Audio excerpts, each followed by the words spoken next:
Laura's heart raced as she struggled against the ropes binding her to the damp jungle floor. The night had started innocently enough. A reluctant venture into the city's nightlife at the insistence of her friends, Ada and Jessica. Now, she found herself ensnared in a nightmare she couldn't escape.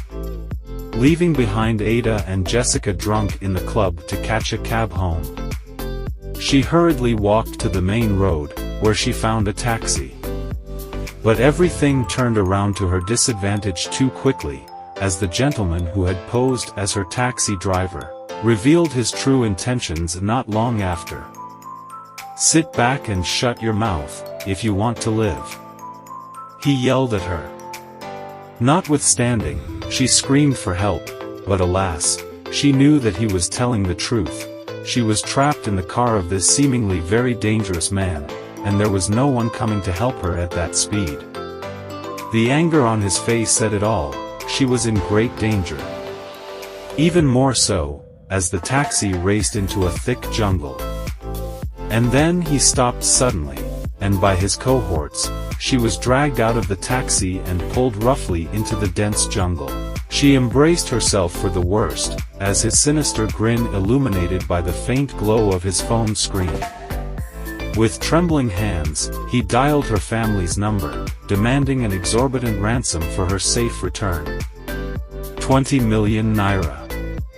The figure echoed in Laura's mind like a death knell.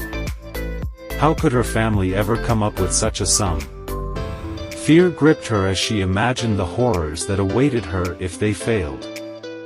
Would she become a pawn in some twisted ritual, her life snuffed out to satisfy the whims of these depraved criminals?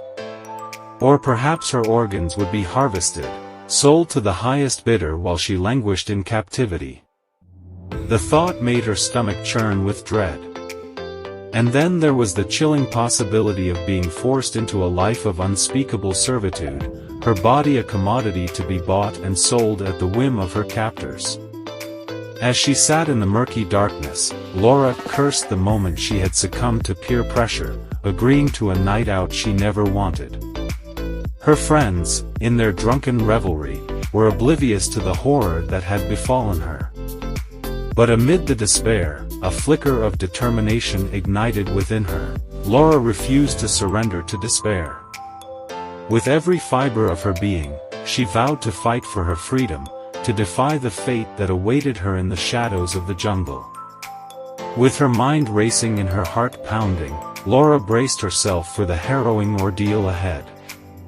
She may have been thrust into darkness, but somewhere within her, a spark of hope still glimmered, a beacon guiding her through the depths of uncertainty.